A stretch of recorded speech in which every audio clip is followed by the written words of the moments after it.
Is the audio still okay? Audio still working. Hello and welcome to another Stormgate video. In our ongoing series, we'll be going through the various Stormgate discussion topics and how we can help the Frost Giant make the next great RTS. Some people have been calling the spiritual successor to Starcraft 2. Now, before we start this topic proper, um, let's go into it. So, what is Stormgate and what is Frost Giant Studios? Now, I've already created, you know, two videos on this, a short answer and a long answer. Links to both those videos will be down in the description and, of course, on my channel. But to cut a long story short, Stormgate is, considered the future of RTS. More importantly, it's being created by the core StarCraft 2 team. If you go to the Frost Giant website and look at, our team, most of them are all ex-RTS people, ex-Blizzard employees. The bulk of them being, the ex-StarCraft 2 team. So what we're going to be covering today is the discussion topic for February, which I wanted to cover in February, but I was busy. Yeah. Now, what these discussion topics are, it's basically a promise by Frost Giant to have community input into their game so that they can actually make the next great RTS. At the same time, it also allows, for content, for Frost Giant to just say that, hey, working on this, we like your feedback, but we are working hard. Oh yes, by the way, if you do like this content, do like and subscribe. If not for me, for the Zealot. Walk, walk. Okay. Stop being an orc. All right. Now, as for these discussion topics, so this is what normally happens on the Reddit side. The link to this one will obviously be down in the description. So what happens is that every so often they will post a topic. The last discussion topic they posted was about the war chest. They put their thoughts on it and they write up this, essay of a post. And then from there, people, I'll get to this section later. Then people can, put their feedback on it. And then what happens is that they actually take this feedback. They make another post a few months later. If we look at the time difference, this was 6 months ago, so about 2 3 months later, they'll write a response. So they'll basically go through what the people have said in the previous post and reply and talk about what they intend to do in order to, um, give what the community wants and still being, balanced as game designers. This is a genius approach, honestly, to have the community partake in the games making process in a way that very few other publishers that I know do. Uh, if you want to find exactly, the list of previous discussion topics, they are down here. I checked under this that it's not there, but if you go to here, you just click up here, Frost Giant Studios. It'll bring you to their official Reddit account, and from there you could just scroll down, and sooner or later you'll hit the other topics. So you have an idea of what you'll get in the upcoming free-to-play Stormgate game, which, by the way, you should wish list on Steam if you haven't done so already. Again, they've already promised that it's going to be free to play, so just wish list it when it comes out. Give it a try. If you like it, keep going. If you don't like it, it didn't cost you nothing. Yep, and oh yes, and I've made a video on the previous topics, and when when Frost Giant's response comes out, I'll be making a topic on that as well. Now, without further ado and all that preamble over, let me quickly discuss how I'm going to be breaking this down. So I haven't actually had the opportunity to read this discussion topic, so that's what I'm going to do, number one. Number two, after I read it, I will give my overall thoughts on this topic. And then number three, we're actually going to scroll through the Reddit comments at the bottom. Not all of them, I don't have time for that. But some of the first few as well as some of the top ones, and give my response as well. Because one part of a Reddit thread is never just your response to the content creator, it's the debate you have with the community.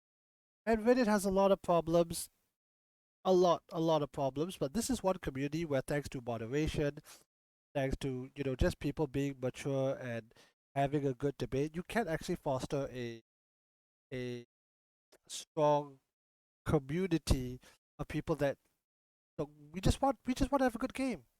We just want to have, a little bit of fun after a day of, well, in my case, work or school or what have you. So By the way, if you're watching this, do go to this thread. You can still comment, you can still do it. If not, follow the Frost Giant Reddit when the next topic comes out or their response comes out. You can still post on it, because even after they give a response, they're still reading the Reddit thread.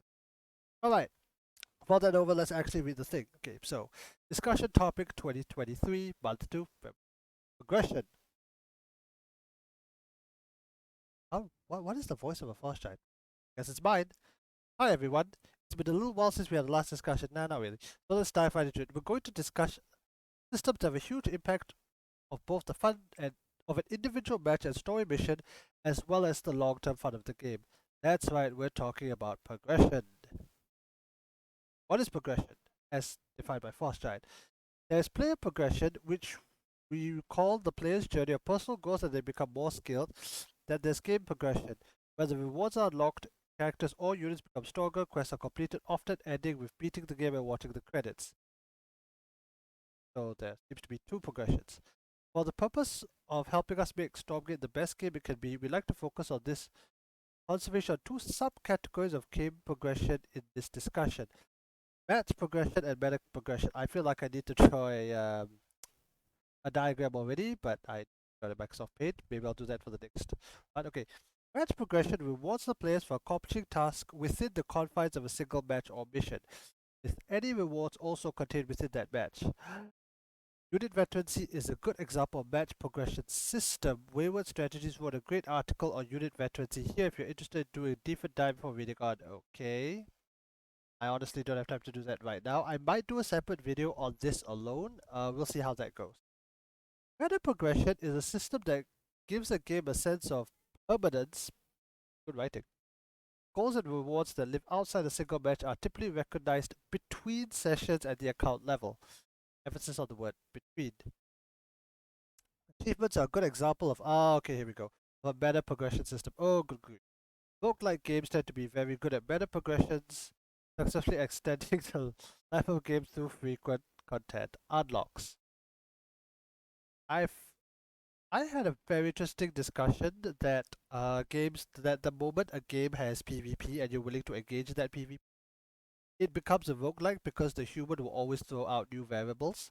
I've recently discovered that in the correct PvE circumstances, with especially when playing with teams, you can have that experience as well, Vermintide, because there's just so much like randomness to the game.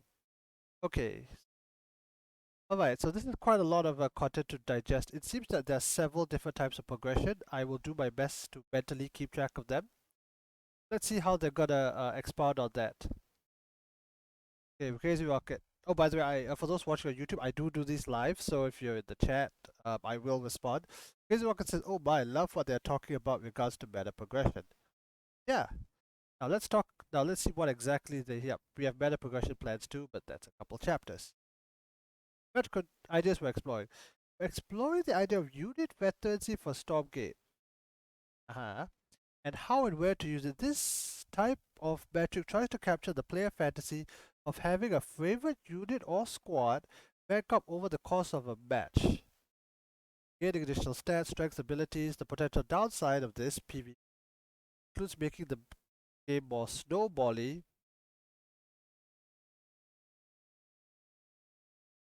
wherein a player with better micro than won early games widens the power gap against the opponent to the point where comebacks are likely, which often leads to early frustration of the player on the back foot and overall more boring matches, basically some parts of Warcraft 3. We're also looking at ways to customize the gameplay and feel of your armies in the campaign and our 3-player co-op mode.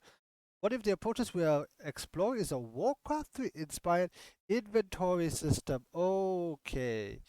The idea is that the leader character could be customized by equipping items you collect from creep camps, another system we're testing, or by completing objectives. By the way, creep camps are basically, again, we're not talking StarCraft 2 or StarCraft 1 creep, talking about neutral enemies on the map. Whoever kills them gets the loot. They're actually a pretty good thing in a lot of games, but Warcraft 3 obviously, but also Heroes of the Storm. So again, we're not talking about the purple stuff on the ground. Those items would confer certain bonuses or synergies, allowing a player to contribute to the game in different ways or change how their army performs. Okay. How How much more is there? Okay, tell you what. I will finish the part of meta progression, and then I'll go through all of my thoughts, kind of from here onwards. Actually, no, for the whole thing. We have meta progression plans too. Many people love achievements. Oh my gosh! And we're thinking of meaningful rewards that you can earn for completing certain objectives. One thing we won't consider is any sort of meta progression that will make you more powerful in 1v1. We see our competitive 1v1 experience as a oh, I gotta do this, as a pure test of skill, and we will never compromise the integrity of that experience. Passion. We're also looking at how we can make a satisfying leveling system, including ways for players to be able to display their accomplishments and experiences. Some members of our team have brought up the idea of a meta progression system that strictly lives at a social level. Okay, wait, what? Measuring your positivity and sportsmanship versus player skill. I've never thought of that before. We want to encourage players to be a positive influence on our community. Some form of social ranking system I is an idea. Oh, we're eager to explore bracket potentially post launch. I thought it was ideal, but a high karma upvote ranking could confer cosmetic rewards, for example, as well as a certain level of added responsibility within our community, such as the ability to holy crap. What the oh wow, okay. Rocket, you see why I like doing these things? As such as the ability to decide on reported behaviors or privilege in our official Discord. Wow.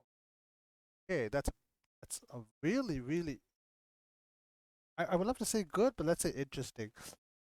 A lot of things that are good that the road to hell is supposed to be paved with good intentions. Okay, so here are our questions to you. What match progression system have you particularly loved or hated? No need to limit the possibilities to the RTS genre.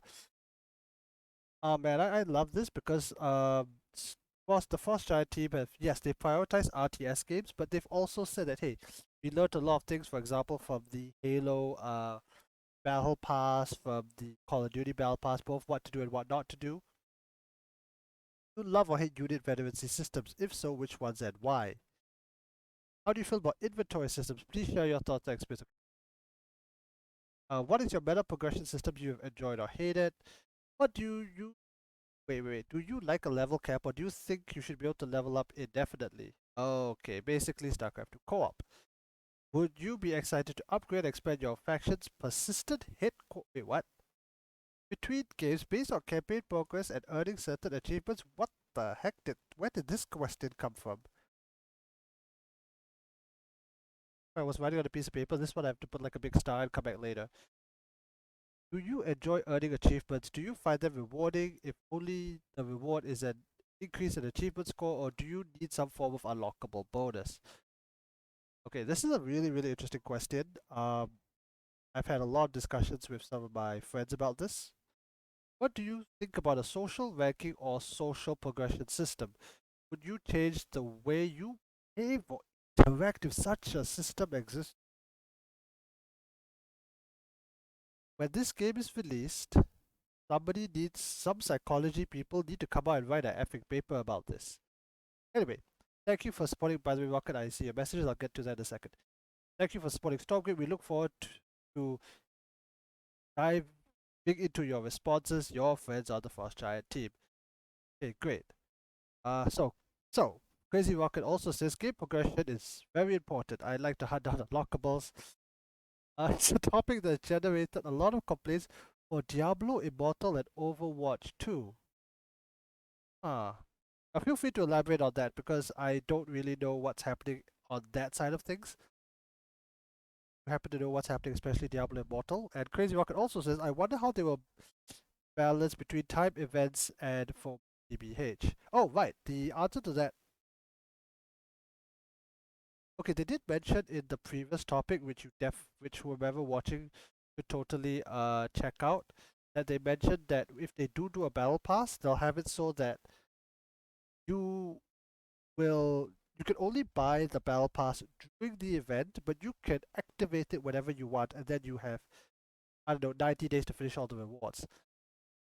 That said, there are achievements and things that do happen at specific events that just never come back. It's like, okay, so we'll get to that into discussion. Okay, so that summarizes the summary. Let's go into my thoughts. Okay.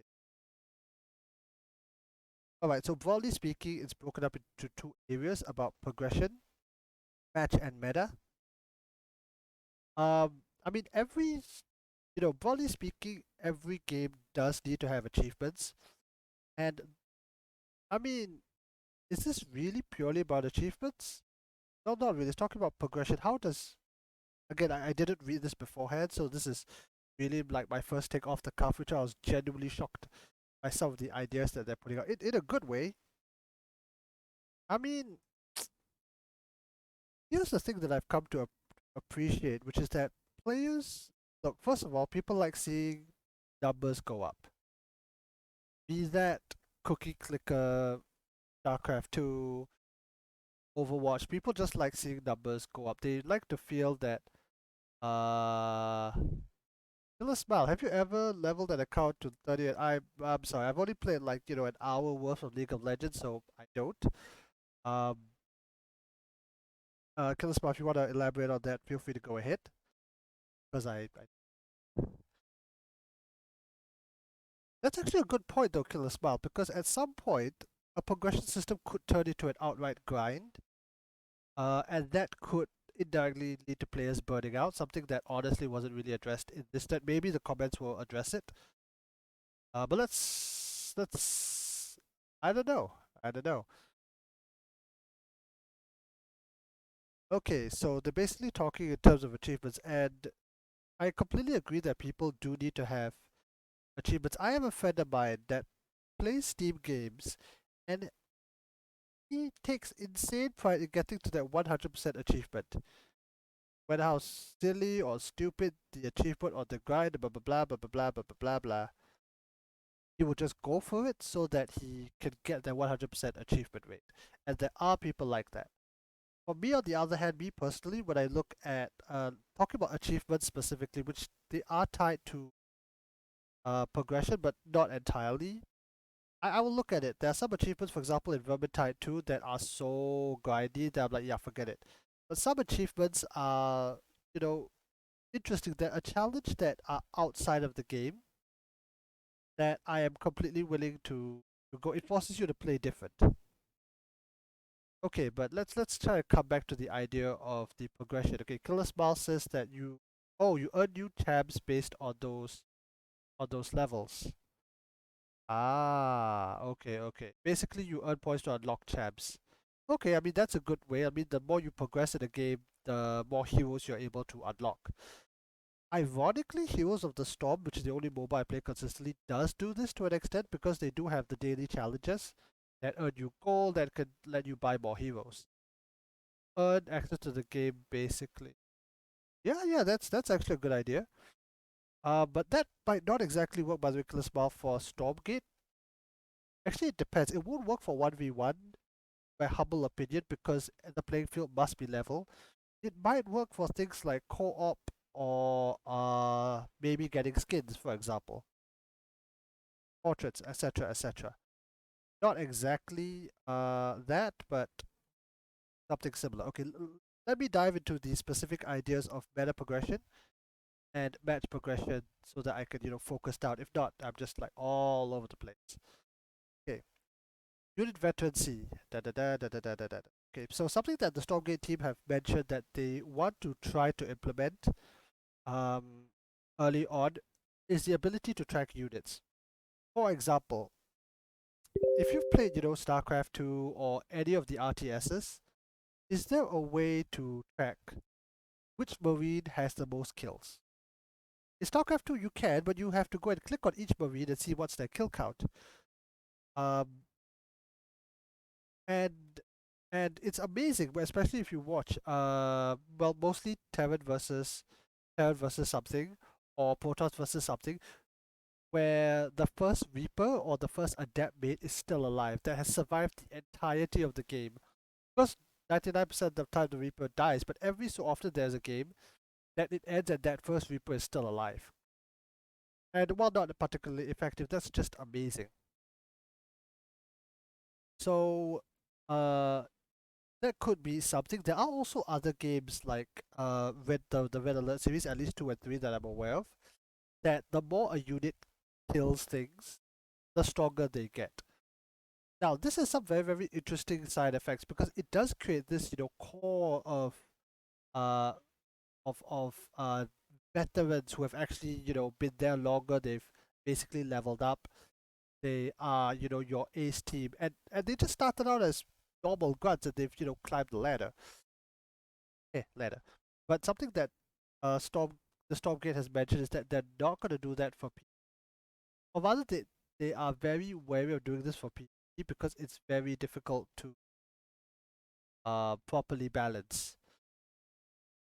Okay, so there's also talk about the inventory system. I think I will get to that in the questions because I really don't have much experience with. Um, yeah, I mean, it would be really interesting to, as they said, have markers or just, the first Marine or the senior most Marine as a banner or a special skin or, just something over his head, his or her head for that matter, to show that kind of veterancy. Maybe have some medals or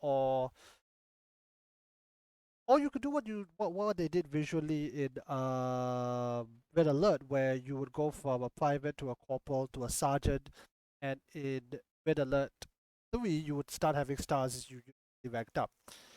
The issue behind that, however, is that okay, number one, the animation. Number one, you can't make them stronger. If not, you're gonna have the aforementioned snowball power. Number two, you need to make sure that the players can strategically distinguish it because in an RTS there's already so much clutter on the screen, especially if it's moving fast. That kind of animation really makes a difference. The third thing that might be worth talking about is the psychology of that because there are players, and I know some of them, that once you gather all your veteran units, you don't want to risk them in a fight, and you start strategically holding them back. By the way, Killer Small, I'll get to your point in a second. And that creates a bit of a problem because, yeah, you could do that for Terran, maybe on Protoss. That makes sense from a law standpoint. But let's take the Zerg. They don't give a damn. Doesn't matter if you're the first Marine or the first Zergling or the last Zergling. You are the expendable army that is supposed to go there and kill everything on this.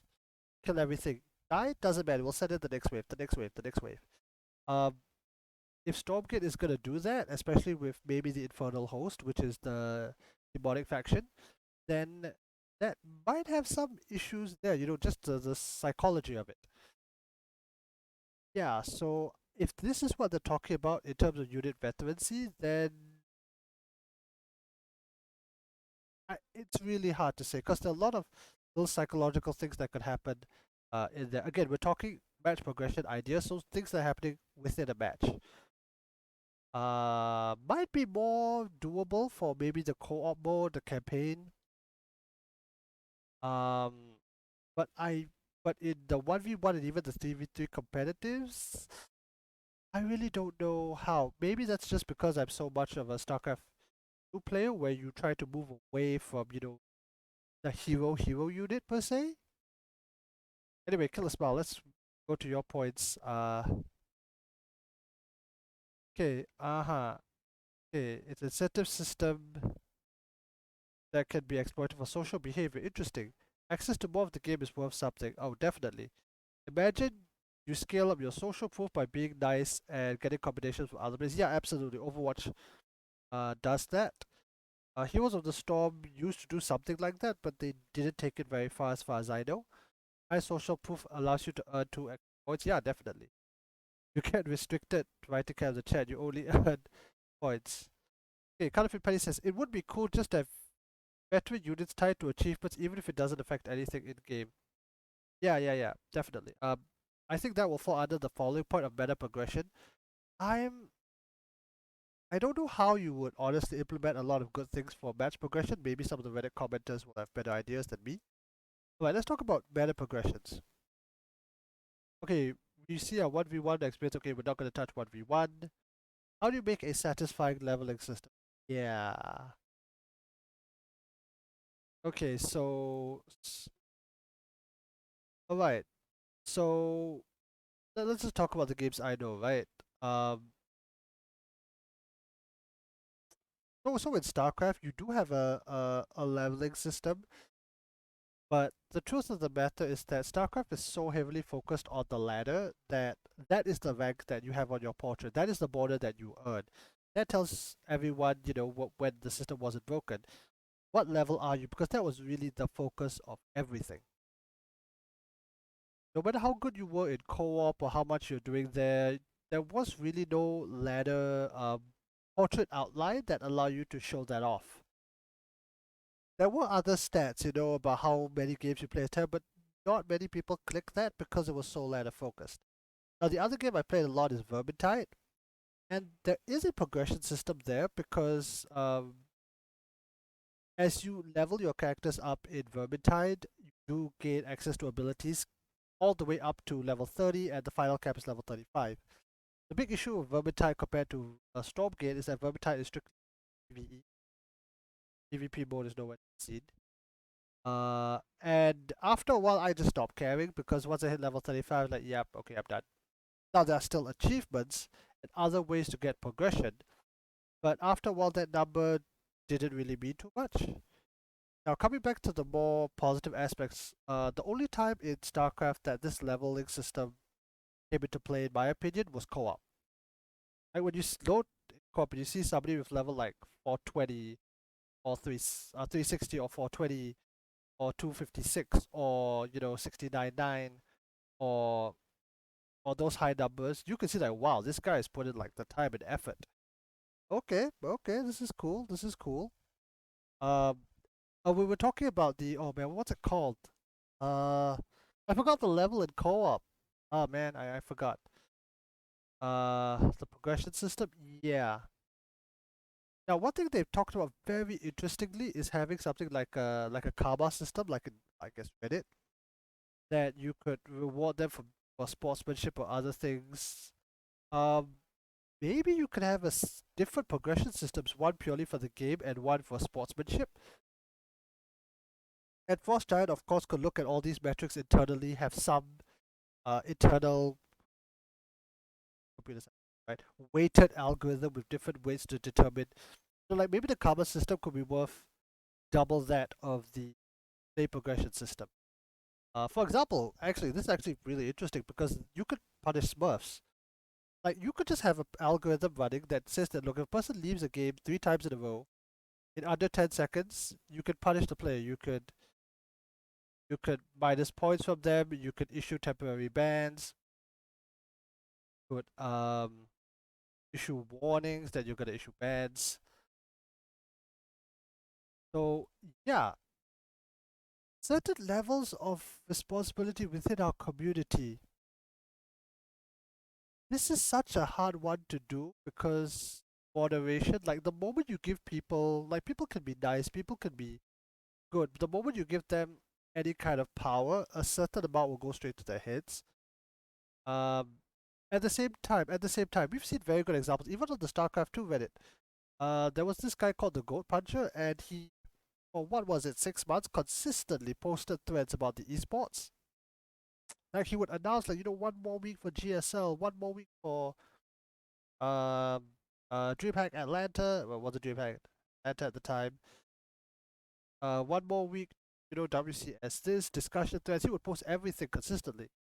So when the call for moderators came out, he stepped up and he's done a great job since.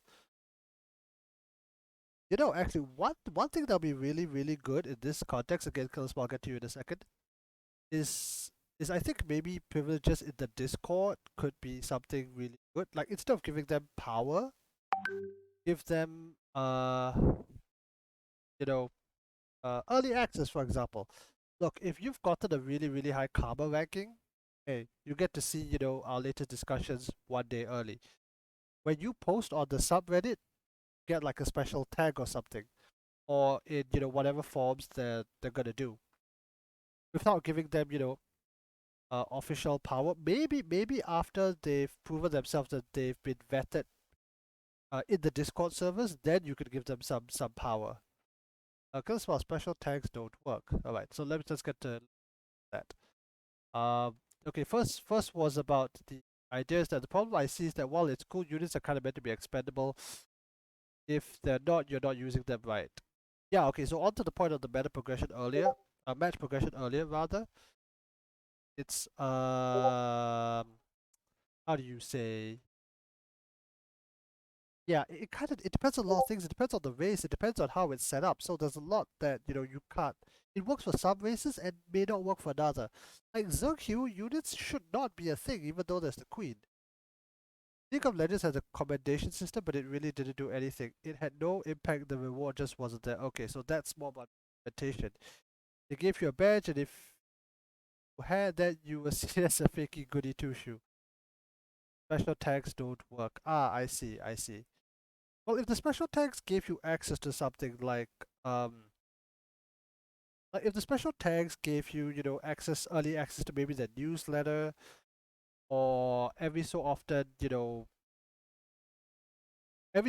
send out like a special survey, try to get your response because you've done well as a community member, and that they could do that. I guess what they can do from a more how to say I guess what they could do from a more from the shadows approach, if you will, is that they could take all these metrics and cross-reference them with their players. Like if somebody's saying something, oh, this is something that happens on the StarCraft 2 forums, which is that on the StarCraft 2 forums, when somebody makes a post, you can go and check their game history. Like the streamer Loco said that there are a lot. He found a person on the forums that had more forum posts than ladder games, and it was complaining about balance. You want to take that person seriously? Now, the thing about that is that Frost Giant can do a lot of this in the background. It is their right that the way they want to manipulate, well, use the data that they presented in order to, make better decisions. Um, I mean, now you can track the number of hours played. The person who has played 10,000 hours, doesn't he or she deserve a greater voice or a greater at least weight to their words when they comment about something or when they say something? And I mean playtime hours. I don't just mean like leave the game on in the background. We can measure, that too. Like, 10,000 hours in gameplay versus 1,000 hours. Of that. Oh yeah, another point Killer Smart is making, which is really good, which is that there are a lot of ways that such a system can be manipulated. A lot of the moment you deal with human behavior, you run into a lot of incentive problems because it's not that separate systems can be mentally uncoupled, as I didn't want that anyway, so I don't have to be. Yeah, yeah. Being well behaved should give you a bonus on getting what everybody wants. It's a complicated thing, and incentive systems need to be very carefully calibrated so that it's not abused. I mean, you have the story in I believe it was Israel at a childcare center where they tried to incentivize parents to pick their kids from the childcare center early by imposing a fine. And when they imposed the fine, and was an actual study, when they imposed the fine, number of parents who were picking their kids up late increased.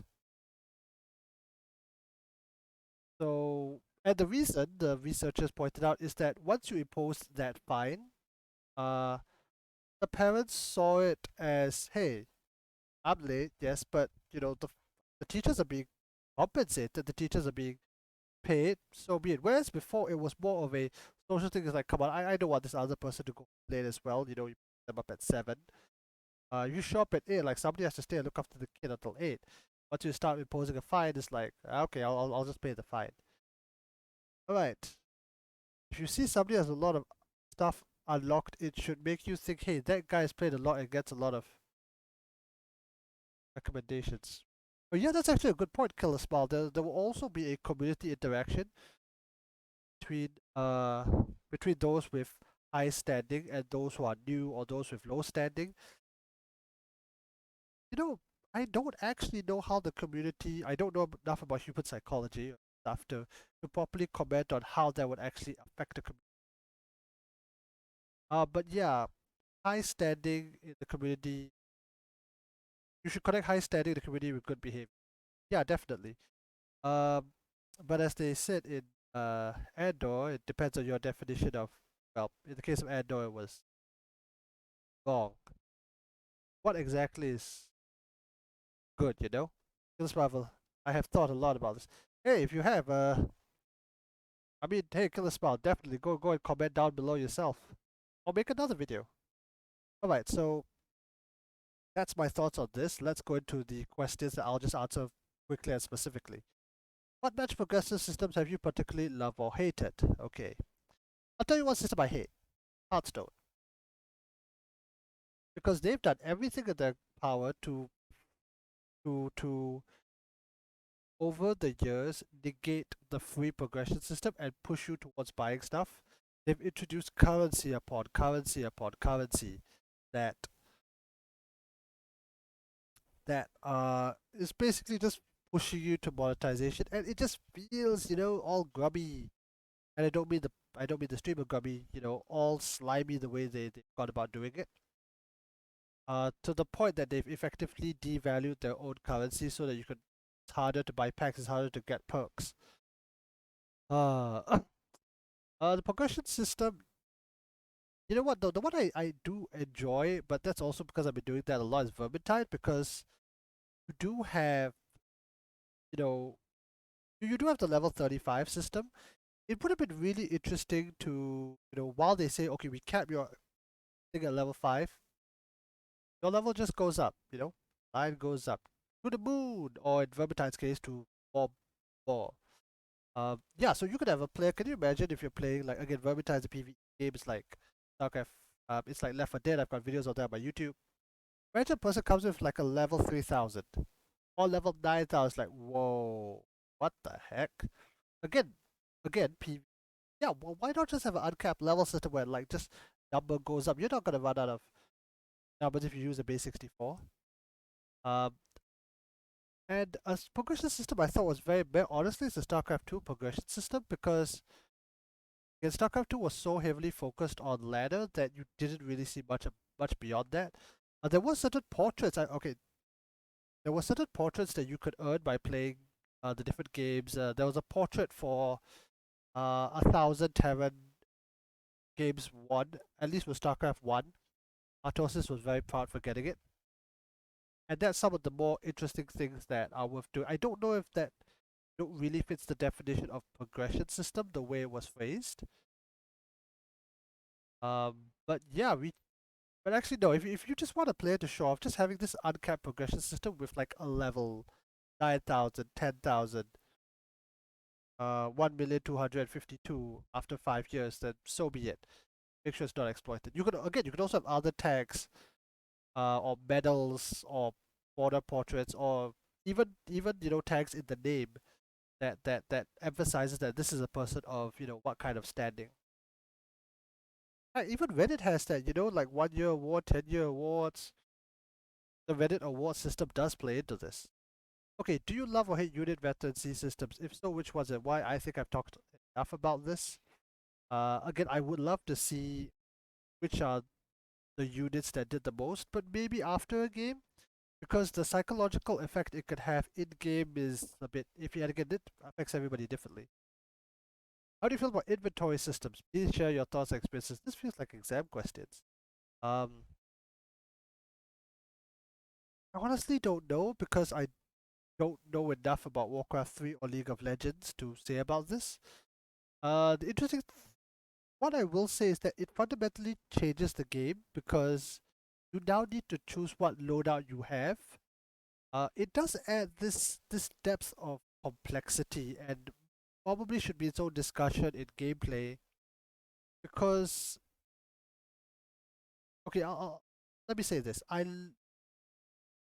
When I got into inventory systems in the game Darkest Dungeon, I loved it because it was about an economic management system. How much supplies do you want to bring in? And as the game progressed, or each dungeon run progressed in Darkest Dungeon, you would be forced to drop your supplies in order to carry out loot. However, the inventory system in a lot of in Warcraft 3 and was it Dota or League of Legends? Again, I don't play those games. One of them was a major turn off to me because this was another like meta thing that it just became too tedious after a while. Even in a Vermintide, which I play a lot, the inventory system there, after a while, it's like, okay, yeah, my gear's good enough. I'm not going to min-max it. I'll just go. What meta progression system have you enjoyed or hated? Okay, I think I've kind of linked these two together. I don't see how. But again, I don't really see how meta progression. Maybe because my mind's a bit too 1v1 focused. Um,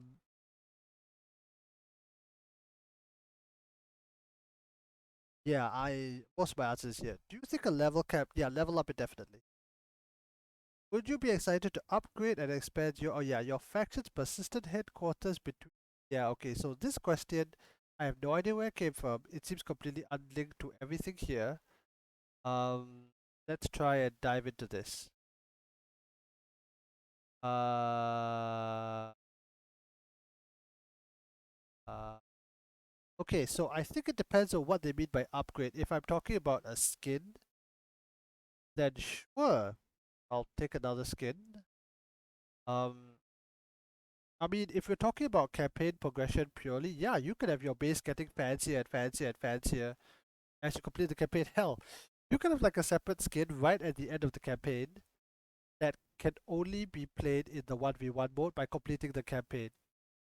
So that'd be fun. I mean, because in most campaigns, your your hub gets progressively cooler and cooler. The game goes on. Bastion, Darkest Dungeon, Vermintide.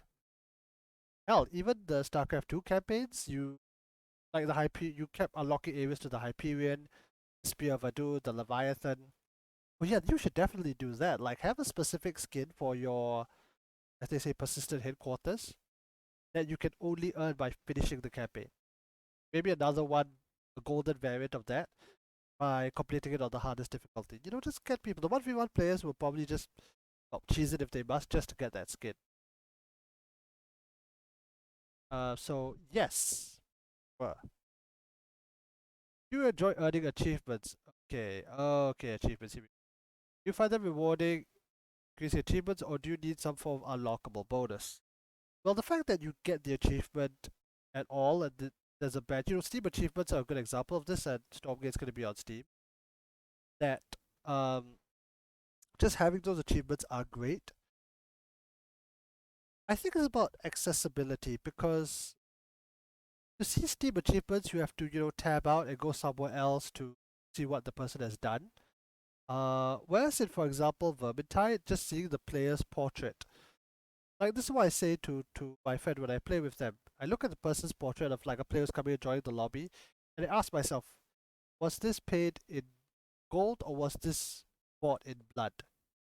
Is this Was this skin paid for, or did they do some insane challenge and earn it? Because there are certain portraits I see that means that this player has completed like the entire campaign on max difficulty. It's like, hey, we're gonna be fine. If I see, you know, a very basic border, no border at all, I can't like, it's probably a new player. They might be really, really good. And I've seen the opposite, right? Players with like awesome borders go in and just die. But the ones that are paid for are a bit like, okay, I mean, they look cool, but it doesn't give me any, you know, idea of their social standing. If you Okay, so let's move on to that last question. What do you think about social ranking or social progression system? You change the way you behave in such a system. Okay, so the short answer to this question is that people will respond. And here's the thing: it's never about me, never about you, but us. There will be people in the group that will respond differently to the exact same incentive system uh, that we both have. Some people might become assholes, some people might become angels. Don't know what that's going to be. They might not know what it's going to be. A good example is that a friend of mine said that if there are too many exclusive skins that I've missed in events, I will not want to play the game because I feel so far behind. Hi, Mitch. Uh, I have the I made the exact counter argument. Well, if there's so many cool things that you missed, and the game is still putting out cool things, doesn't that mean that when the next cool thing comes out, you're gonna go and grab onto it as quickly as possible and hold on to it as fast as possible? I mean, take this Zealot for example. Like, yeah, this one in my hand. How about Zealot, right? Don't know if you can see the little thing. If I get it the camera, oh dear, the thread's going crazy. Like, there was only a finite number of them made, 5,970 on the side, and I got one of them. If you missed it, too bad. And it's gotta work for Carbot because he made another round of Zerglings, although a different color. So technically, the original Zergling never came back, but he made more and people bought them. Yeah, so it really, really depends. Coming back to social ranking or social progression, I think I've talked a lot about enough about this. Um, how it works, it's gonna take a lot of trial and error. I think what, in my opinion, what Stormgate really needs and what Frost Charity really needs is experiment and be very, very transparent about some of the ideas that they have. And say that, hey, we're implementing this system, but because we're, basically throwing it out into the wild, we're going to see how it goes. This might be subjected to change.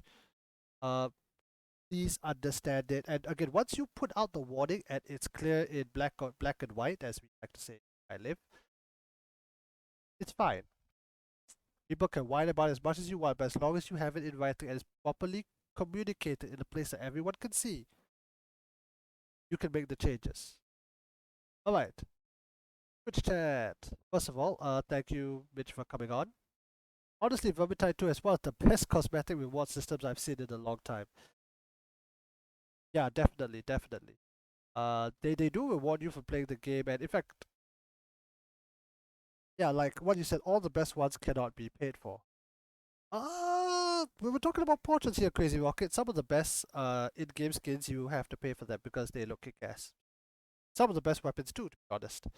But you are right in the sense that there are certain portraits that are paid for, again, through skill and achievement that stand out head and shoulders above the rest, especially for the players who know. Maybe there could be a little distinction. Oh no, that's a tough one. Like, imagine if your portrait had a little distinction, like maybe a coin sign to show whether it was paid for, or like a blood droplet to say it was earned. But that has its own big problems as well, because that's directly eating into Stormgate's bottom line. Killer smile. Oh, Final Fantasy 14. Okay, let's go. Let's go. In the Final Fantasy, in a raid where somebody is there that hasn't completed it, you are able to get a bonus if you manage to finish the dungeon. Okay. Basically, there is adversity when the player being new is the cause they bribe to other players with extra stuff. They should have something like that in co-op. Okay, so if I understand this correctly, what Killer Smile is saying, if you go into a dungeon mission game with an under level player, you get a bonus. Is that what they're saying? Um, I mean, yeah, that's something that could be really cool. I don't know if it falls under match progression. Uh, Inexperienced. Okay, so basically somebody who has not really done it before, or somebody who's new-ish. Yeah, same thing often, right? Somebody who's new-ish.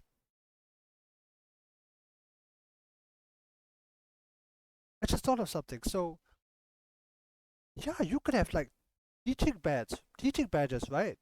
Like if you've been like have players who you have literally helped level up, and progress through them with the game, and this is perfectly trackable, then you could create like a mentor tag or a mentor achievement, right? It's like you were there when 100 players leveled up, which meant that you were willing to. Oh, that's genius. Because it means that if you okay, and this is an issue in Vermintide because in Vermintide they kick people on higher difficulties if they think you're under leveled.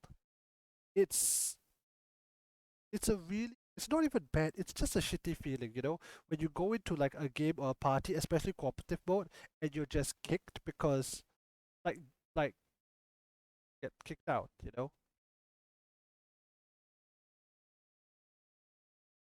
Goody two shoes. Yeah, I mean that's also a thing, right? Like you give out all these awards and somebody becomes the teacher's pet. You can get very, very cynical about it, especially in gaming cultures. Rewards work way better. Yeah, yeah, I suppose so, right? Like if you win a mission with somebody who is less experienced, get some kind of reward. Now, what that reward is and how it is, because honestly, like some of the achievements and badges could be rewards in their own right for like their skins. Yeah, that could be something. All right. Okay, let me continue. I've been here for way longer than I thought. Normally these videos is half an hour. I've taken so much longer here. All right. Let's go into the comments. It already has 244 comments. Let's just read the top three. I've always enjoyed achievements as okay by Twisted Sultan. I've always enjoyed achievements. The chase down game interesting. La la la la la la la la la la. Yep. Play differently. Yep. Very good point. The flip side is that achievements are quite grindy. Oh my gosh. Require too much effort in multiplayer. Hearthstone has this exact same problem. As far as rewards, a score isn't usually why I'm doing them, but being able to subtle brag to my friends that my internet points are higher is a small joy. Twisted Sultan, you're right. A character portrait or skin to show off to others. I did this cool. It's not as special. Every single achievement is something like that, though. Yeah, definitely. Completely. I mean, Hearthstone has this really, really bad problem where you have to like play the very certain style, like take 100 damage from your own minions in a single game. Like that can be very, very grindy. But if you could actually find a build that allows you to do that and play in a completely different style, that is definitely something that could be good. He's completely right about having these internet points into us. Smug sense of superiority. Character portraits, yep, completely agree. Okay, so let's see what some of the replies were. Again, Charisma, I'll get to you after we finish this particular comment. One thing to avoid is achievements or rewards that end up impacting allies in game. Oh, okay. LoL had rewards for playing game modes a certain way and the lobby was, oh my gosh, yeah. Yeah, so a real problem that you could have, especially in 3v3 or even co-op, is when one player is basically try harding and just wants to win. The other player is like, yeah, messing around. Like, I want to win with what's a good example? I want to win in Starcraft with Mass Scout or Mass Swarm Host, Mass this or Mass that. Or you're really playing very, very off meta builds, and if you're playing against other humans, you're really gonna run into this problem. It's also probably Vermintide because a lot of the achievements, a lot of the best achievements, have to be played with players that you're in a coordinated party. Because with randos, you could end up like throwing your stuff at this. 100% this achievements that require you to play in real way should be limited solo or range. Yeah, absolutely, absolutely. So basically, campaign, maybe co-op, but definitely campaign. I would argue that game impacting achievements are fine as long as they. Okay, wait. My apologies. This is by rehobam. Um, LKK0 says he agrees, and A Vibe said that I would argue that game impacting achievements are fine as long as they make you do things that you're doing. Uh, F actually don't know what this means. Watch out, thinking about having different players play different roles in three. Something along the lines of successfully defend against three enemy pushes as a defender would be fine. You know, avsbe, I don't know if I agree with this because we okay have hidden achievements. Oh, okay. Thank you, Killsma. As far as I know, have hidden achievements because successfully defend against three enemy pushes as a defender could manipulate players in team games to try and get that achievement. But if you have these achievements hidden and the player successfully does it and the game suddenly says, "Oh, good job, yes, have an achievement," and you didn't even know about it, the player would not try to manipulate a situation to the cost of potentially their teammates to get that done. Okay, YYXF says Dota 2 has a mission of this kind. Some will make the experience of teammates worse. Here we go. A lot of scout guards and the guy buys them, places them everywhere. I hope these achievements don't require extreme things to be done in the match. The gamer's life. Exactly my thoughts about it. Okay, so that was that. Killer smile. Hey, Lukasha the third. Just 5 viewers. Stormgate is tying. Lukasha, Stormgate hasn't even come out yet. So, anyway, Killer smile. Yeah, you make a good point. People with the title mentor will treat it like a chore after a while. If you're supposed to be a helper, don't have the role. They don't step up and be nice. Yeah, yeah. It's really tough because once you start putting people on pedestals or rewarding them, you could have this, and the word is could. You could have a situation where different people you start drawing walls, right? Like you could have all the asshole people start gathering, and you being a helpful, decent human being shouldn't be an extra thing, but should they be rewarded? Yeah, it's a tough thing to do. Okay, let's see what's the next comment. Wow, this is so in depth. I had trouble reading. By Bareface7771. Uh-huh. Choose the achievements and the rewards, hours of work. Yep, I think be able to show off your unlocks support. I mean, this is why you just should have the infinite leveling. Yeah, infinite leveling. He agrees. All players should be equal playground. I am not knowledgeable enough to have opinions on the other topics. You know, Bareface? It's okay to say you don't know. I don't know enough about inventory. Okay, let's see who the people who respond. Again, if you're watching this, go through and not just respond to the main thread, talk to the other people. Have a debate and discussion. If you don't want to write it down, do what I do. Make a video. I also, okay, Rockefeller3 says, I also love unlocking portraits when I was a kid during the wall days. Wings of Liberty. I did not understand how the ladder works, but unlocking portraits was my only goal. I often showed it to my friends and my dad. Well, I hope your dad took it well. But yeah, like back in Wings of Liberty, there were so many portraits that could be earned. Um, and yeah, it's basically making an inclusive game that different people can play in different areas. You don't have to be so ladder focused, like so much of StarCraft 2 was. That just kind of threw people to the wayside in some extent. This is definitely a good idea. Okay, freedom is not free. Okay, portraits should be static in lower tier, animated on higher tier, and a golden nexus.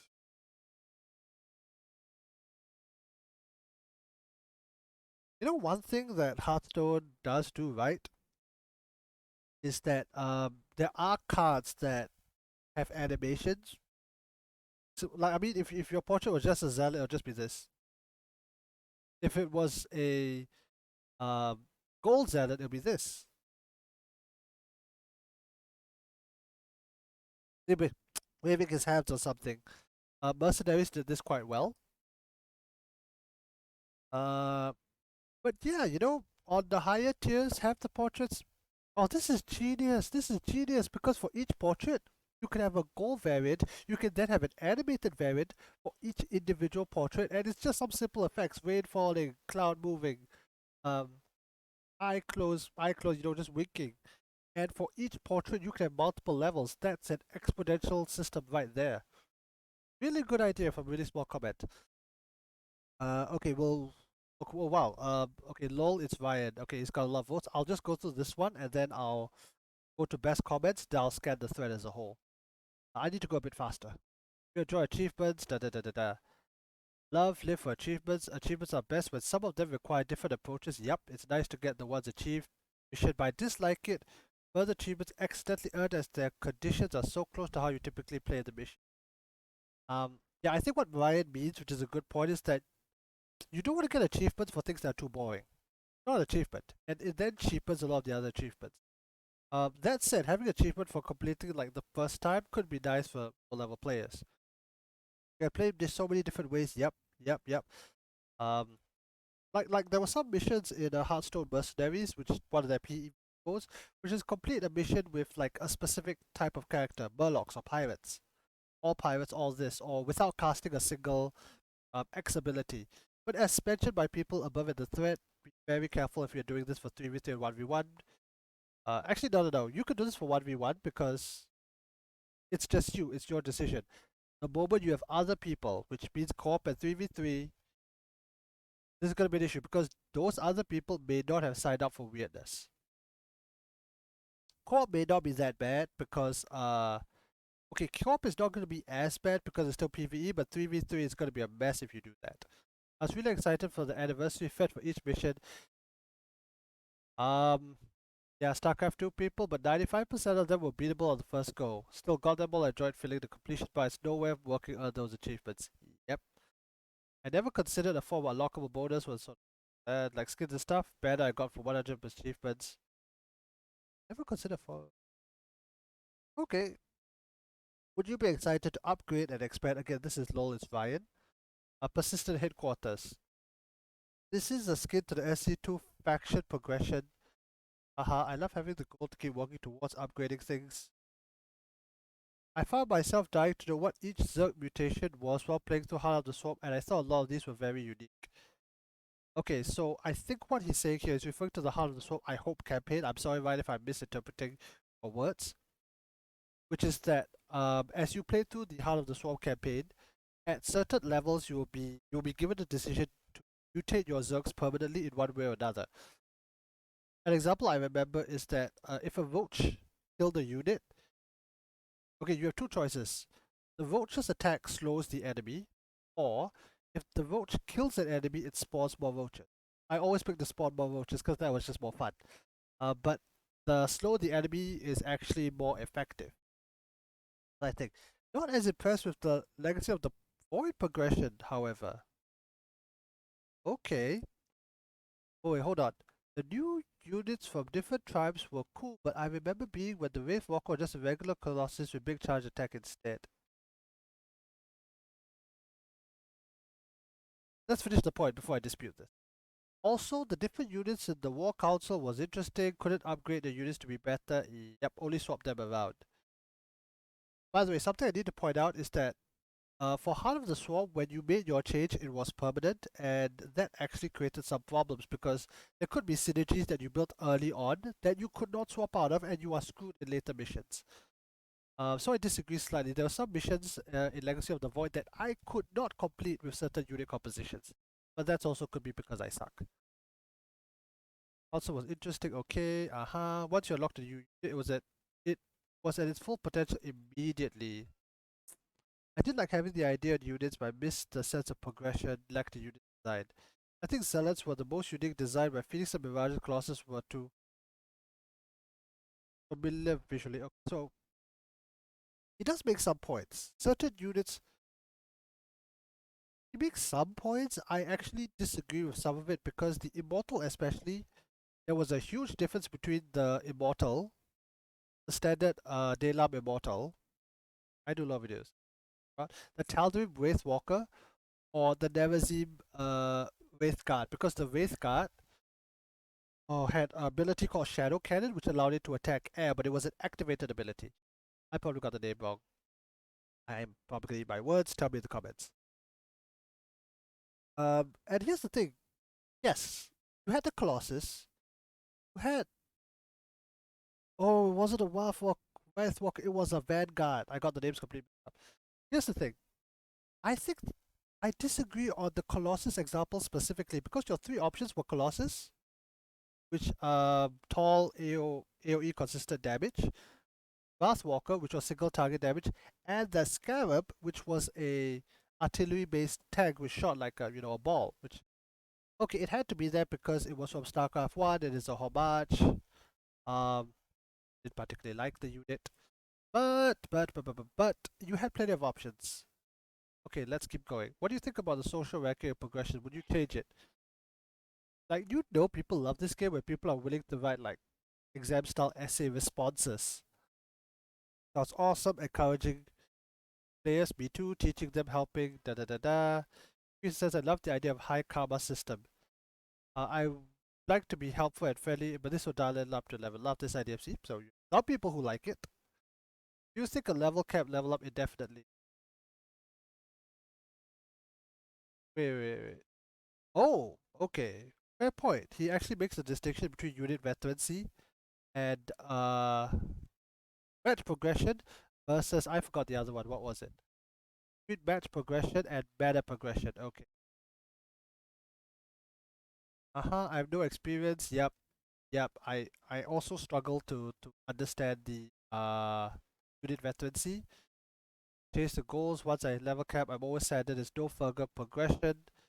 Even if it's minuscule at Paragon levels. Okay. Don't have much experience with the other questions, hard to comment. Thanks for being so open and communicating with fans and future players. It's extremely refreshing and I believe it's how all gaming companies should be. That felt like a blur burn to Activision Blizzard, to be perfectly honest. It's all our shared passion, let's keep sharing it. Thank you all. Again, thank you for your comment, upvote. Alright, so Ryan, again, thank you for your essay, giving me good comments. Okay, there are a lot of other points. But I need to start sorting this and wrapping up. So what I'm gonna do is we're gonna do something similar, but we're gonna sort by top. Okay, Twisted Sultan, we did this already. Okay, Kenny SP33. To be honest, I don't like unit veterancy PvP. Oh, there's the same issue that hero units leaders would have. You've more focus on veteran units instead of looking at the entire game as a whole. Okay, this is what I was saying earlier, but he put it more eloquent. I assume it's a he. Even in 3v3, unit veterancy should be applied to leaders and not overall units. I mean, maybe it really depends whether Stormgate and Frostshine actually goes ahead with the aforementioned hero units. I'm gonna do a separate set of videos on that because they have. I mean, if you look at the previous one, they actually have previous threads on heroes as well as a response. And even after doing all that, they've changed their stance a few times because it's such a difficult thing to do. I feel better when I manage to out-micro my opponent with my favorite units. Then I feel they just got better than enemies for no reason. Good point. Also, a thing I love about RTS is that even if you're ahead, a game can turn at any point. So adding snowballing tools is something I'm not the biggest fan of. Yeah, I mean, in Starcraft 2, you've always had that problem. Um, it's quite ironic because in StarCraft 1, this wasn't as big of a problem because you could only control 12 units at a time. Even if you took great early game advantages, even if you built a bigger army, you might have more difficulty controlling it. So you would only be able to snowball if you were truly head, shoulders, and high heels better than the other player. If you're only slightly better, there was still a way for the other player to make a comeback. But it's also a problem, right? Like if you played better in the early game, you need to be rewarded some way, but you also need to have comeback. I mean, yeah, apart from the other player just throwing the game. Don't count leveling up indefinitely is funnier. You have something to look funner, something to look forward to rather than your rank. Okay, everybody says you should level up indefinitely. I've not seen a single person so far do that. I will scan the thread later and see if anyone disagrees with that. You're welcome, Frost Giant. But thank you for making the game. In terms of social ranking, that wouldn't change how I behave since I'm not toxic most of the time. However, being an ex-LOL player, I see it's needed a lot of the time. Very excited for the new game. Any comments? People actually replied. Kenny. Okay, so Killer Smile says I'm all for the visual aspect of veterancy. Yeah, but I think it's still really, really tough because just having that visual aspect could change how you do. Riot has made a study about toxic behavior.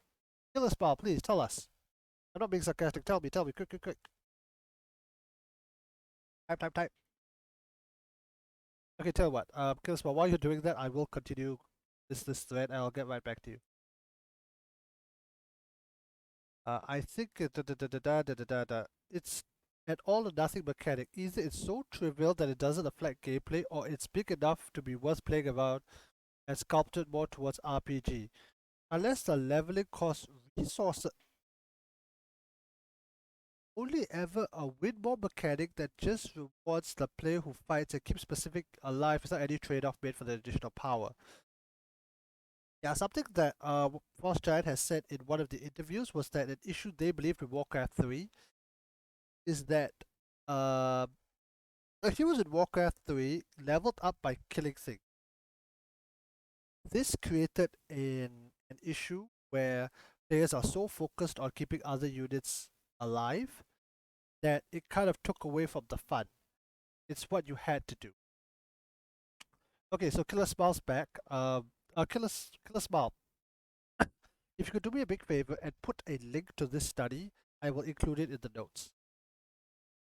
What Killer Smile is summarizing, he's in Twitch chat, right? What I'm doing this is that they found what the guy said is true. The toxicity is the most of the time part of his statement. It's it's not 1% of all players being toxic. That all players being toxic 1% of the time. Yeah, again, Killer Smile, if you're able to track down a source, you could get me privately. I would love to take a look at it because I want to. Again, I don't just want to say there was a study and not have the study on hand. Again, if you're watching this on YouTube, hopefully I will have no idea if I could find. Yeah. Anyway, do your best. Again, I do want to try and like link my sources. I don't like to poke. Okay, so avsbe, hey, avsbe's back. A potential solution to the veterancy problem is, in my opinion, to either if there's some kind of upkeep system. Oh boy. Is the upkeep cost of veterancy units. If that's not the case, they may have veterancy into a supply so you can build stronger units. That just need to be experimental. Yeah, okay, so this is going to be a giant problem. A big problem, an issue in Warcraft 3 was that of upkeep, where if you had more units, they would start draining your gold. I don't know the specific mechanics and the math of the economy. It did stop players from going too far out of control, but it also like limited. You couldn't have that fantasy of having your gigantic army because it just cost too much. One point about the veterancy system I think is worth mentioning is that it reflects real world life because if you have units like people who level up in a company or the army or navy, they're gonna need more pay. You're gonna need to, reward them with just outright higher salary. The admiral needs to be paid more than the deckhand. The ace pilot needs to be compensated one way or another than the guy who just came in. Alright, let's finish this up. Seasoned gaming, I've seen him in another, so I think people could stand to watch some high level command and conquer gameplay. Okay. Often veterancy doesn't come into play, and at that scale of SC2 and CNC, command and conquer, works at, microing a single infantry is more trouble than it's worth. It's only the really expensive units keeping veterancy. I think Raid Alert 3 has balanced this in a great way by wait, what? By having veterancy linked to destroy cost relative to veteran costs. This makes it insanely difficult for units like Athena cannons or Apocalypse tanks to rank up even once, while a jet tango can get full stars in a couple of minutes. Okay, I know what this guy is talking about. I actually know what this guy is talking about. So, the Athena cannon and the Apocalypse tanks are these super powerful units. Think of it as immortals, or Protoss or Ultralisk to the Zealots. This is a really interesting idea, actually. Um, so here's the thing. So what he's saying, and I didn't even know this. I assume what he's saying to be this seasoned gaming person is that it takes the mega units or the super powerful borderline OP units longer to reach veterancy, whereas a Jet Tengu is, by the way, a much lower tier. Like a Jet Tengu would lose to an Apocalypse tank all the time, veterancy or no veterancy. You would probably need like at least 10 of them to take down a single Apocalypse tank. But a Jet Tengu can get full star in a couple of minutes, and so that's a very, very interesting idea that he's put out. Additionally, veterancy has a low but noticeable impact on the game. Even in matchup and no micro, a couple ranks up will still end up in most units killed in a slight favor of the rank side. I think veterancy can be done and I like it as a mechanic. It's tricky to balance and will impact some units differently than others. Overall, I think it's a fun idea to shake up, otherwise the game is end more aggressive. Okay, first of all, upvote. I think he makes a good point. I think what Frost Giant maybe could do is, yeah, put it in co-op and campaign first, and then decide whether you want to take it to the ladder. Because if you already have so many things to balance, maybe do this a little bit down the line, or have this as a seasonal event. Hopefully, maybe in 3v3 as a start. But I don't know. It feels like this requires much testing to be done properly at launch, the more I read about it. Some instances it could be the opposite. For example, if somebody with an echo mode, you try to overwhelm the enemy by flooding units and the defender can hold. The defender is rewarded with veteran units, allowing them for a comeback opportunity. Okay, first of all, upvote, because this is a really intriguing idea.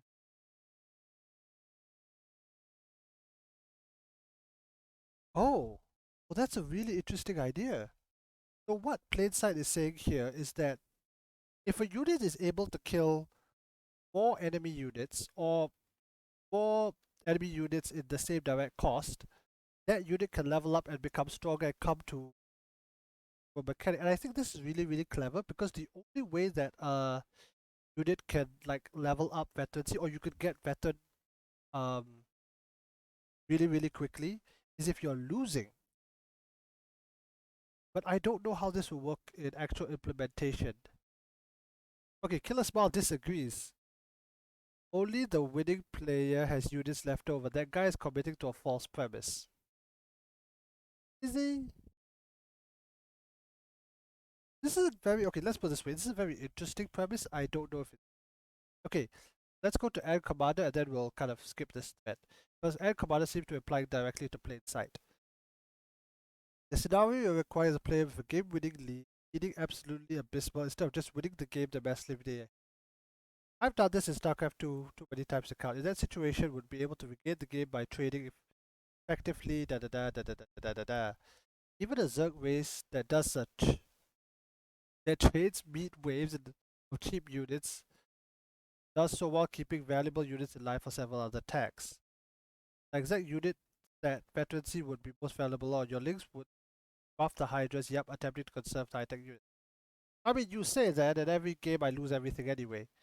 Furthermore, that one improbable corner case is appealing by me fundamentally punishes swarm play styles, and Frost Giant has indicated as probably existing within a factional archetype they're playing on. Um. Anyway, Killer Small says unit veterancy, if implemented through mechanics and not just combat cosmetically, is always a snowballing mechanic. You know what? I totally agree with that. My issue is just having that visually might change because some players are just gonna keep their veteran units behind. Actually, you know what?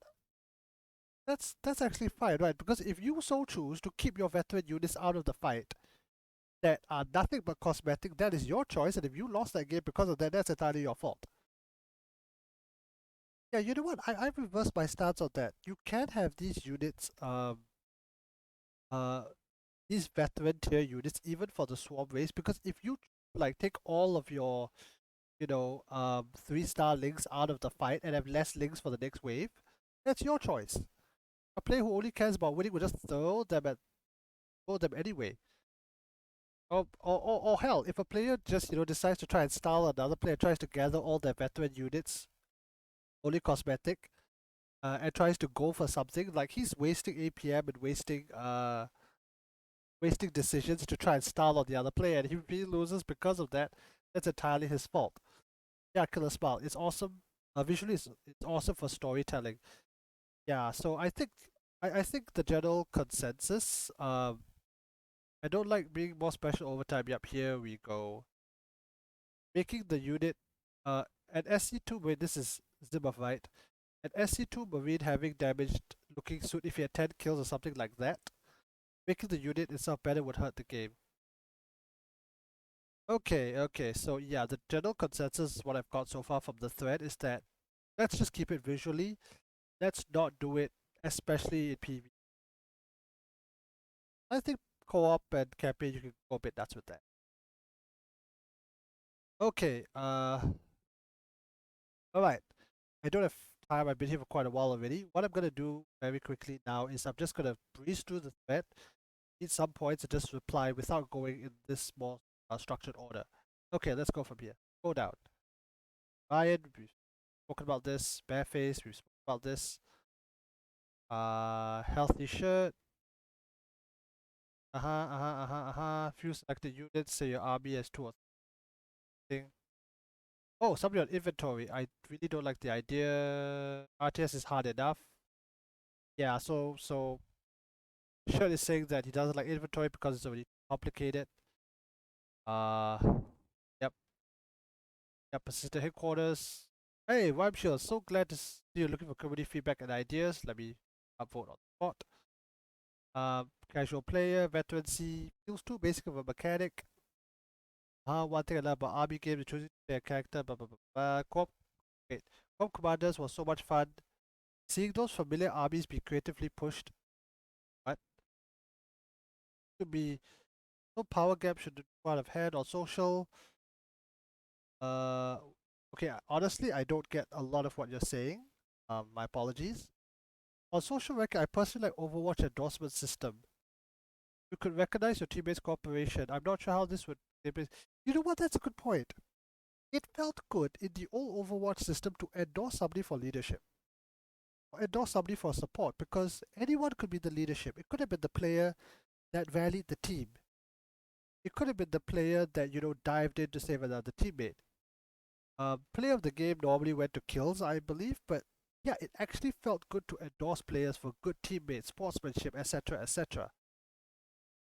Uh, and it then reinforces that positive feeling, right? Like hey, you got endorse somebody for being a good sportsman for sportsmanship, and it felt good. Like you play a time match, even if you lost, and you get like an achievement, not an achievement, but an endorsement, just a sign saying that somebody thought that you did well. I can't believe I didn't mention this until the second. What else we got? Fake fairy tales. Do you love your veteran system? I don't hate. It's like, I have. Da, da, da, da, da, da, da, da, da, da, da. I love the progression system for heroes on Storm, where you could get elite skins when you play the hero enough. As for leveling it up, took out the excitement for that. Okay, another person agrees that level count should be definitely. Yep, again agrees that the hub should be increased. Haha. Okay, I don't want achievements to affect my team game, especially 3v3. Okay. Oh, okay. He's got an interesting thing about the creep. First time I've seen somebody address it. Okay, but let's go to the social ranking first. Dota getting a command after giving game you lost makes it less frustrating. Yep, yep, yep, yep. Even as player never flame someone, never quit, and whatsoever being achieved, your friends grind hundreds of gameplay. Having social rank 4 or 5 feels rewarding. Okay, fair point. Let's talk about this. Random drops from cubes can be hurtful. Didn't he hurt Warcrafting community, but seriously, dropping items with agility can be bad luck. Okay, I think he's talking about random drops, not drops, so just make sure that if you're gonna have things drop from creep, it's always consistent. This next person, Eclair, agreed. I don't know enough about it, so I can't really comment on. There's a lot of thread to go. Okay, Scouting Tacos, great name. Has something that,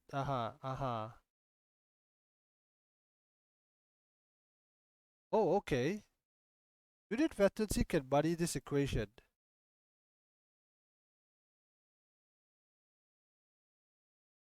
Okay, okay. So Ghost Operative has basically summarized this entire thing. Too long didn't read. Unit veterancy might make the game more complicated.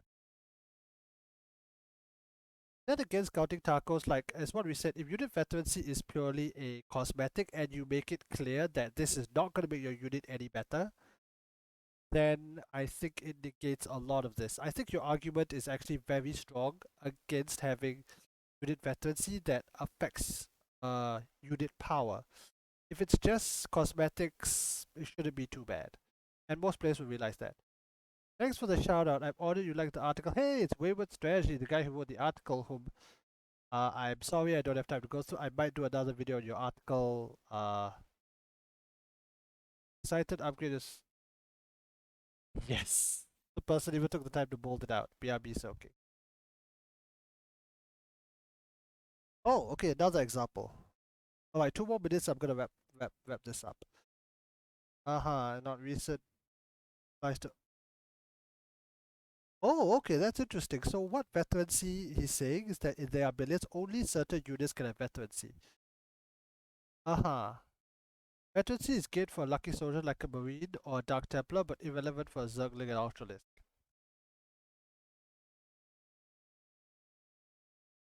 Yeah, okay. I love the idea of hero cosmetics that can stack. Wait. I think hero inventory, this is from halpmbogs. I think hero consistency is great. And hold on a second.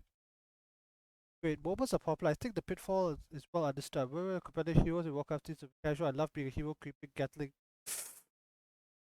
Okay, so this is the first person who has said that they like the inventory, and he says he likes it because it allows you to collect stuff. Um,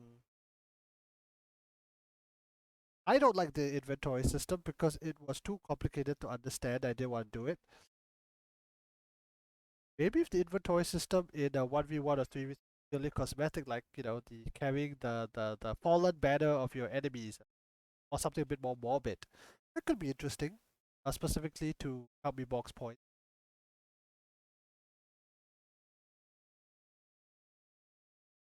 Okay. So Pental 5 makes a point that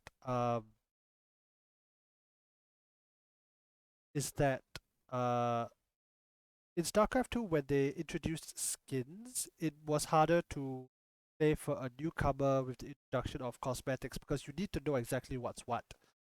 I think this is more of a consideration that Frost Giant needs to, rather than something that.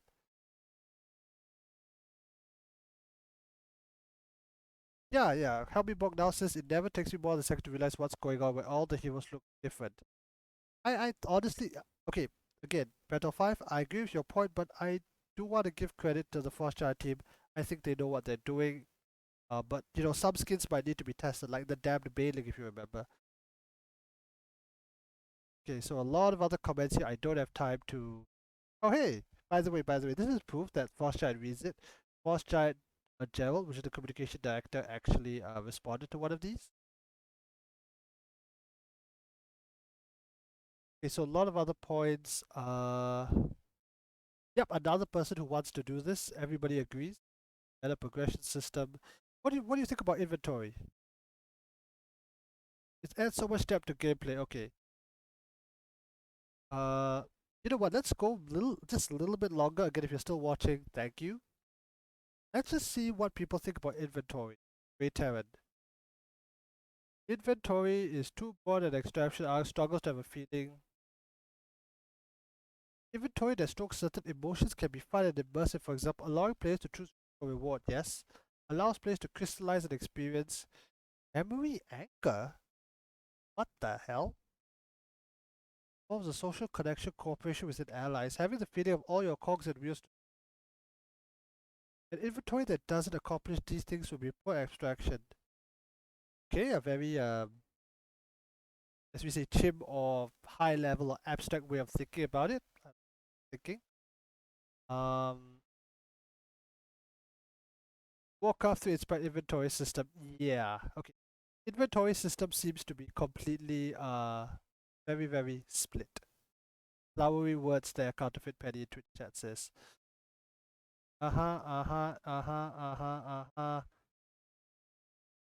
Of course somebody has chat GPT and it's Great Terran from earlier. Uh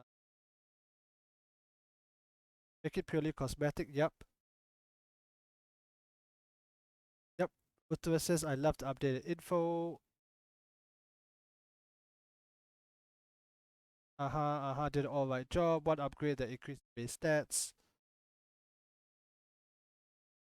Okay, so what I'm seeing, generally speaking, again, that the thread seems to be leading towards is that people tend to people are fine are okay with veterancy as long as it doesn't affect gameplay because we're too honestly scared that it'll break the game and it has happened before.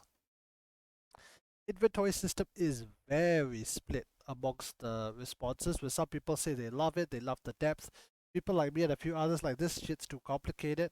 Some others are, are offering compromise, say, hey, let's have it a cosmetic or something. I probably wouldn't want to farm creeps, but having consistent items in beforehand would be, or a shop where you can buy consumables before missions. I actually don't like. Everybody loves the idea of having infinite level cap, and everybody seems to love the idea of having a base that will level up over time, just like your hub.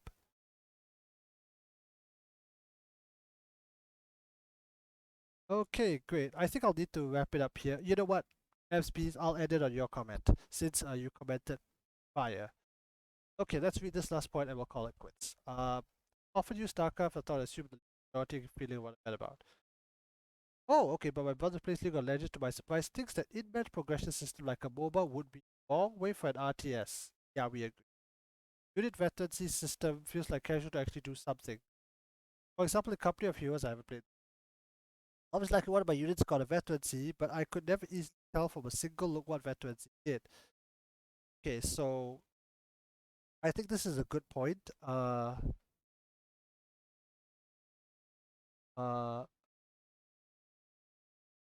yeah, I think as long I think it feels it probably just needs to be standardized. Like veterancy either affects the game, it shouldn't. Everybody disagrees.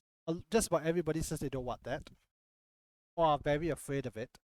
Um, but as long as you just tell them upfront, it's purely cosmetic. They just look good. They're gonna fight and die exactly as they were fine, and most people will learn that fairly quickly. I liked StarCraft 2 for meta progression. Okay, didn't go far enough. Fell too short. Alleviated it. Uh-huh. Okay. Not making new commanders stronger than old ones, adding up new levels. Okay.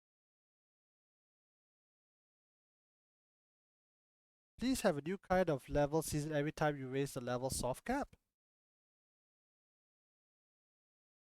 Okay. Wow, this time was a lot longer than I thought. Also, SB, wait on getting your brother involved in here. We do need bringing other people in. Uh, Interpreted, expand, headquarters quest, something you do in the main menu. Okay, instead of we want yeah, okay, so he really likes the idea of between missions in the campaign specific, that you can upgrade your base. That is an absolute must have. I think everybody agrees with that. Alright, alright, alright. Again, there are dozens of other comments here. I don't have time to read them all. I think I've already summarized the key points here. Again, I will be making another video whenever the second part of this when the response comes out. Thank you for watching. Do go and check out the links in the description. Like this content, do like and subscribe, if not for me. Not. What? What?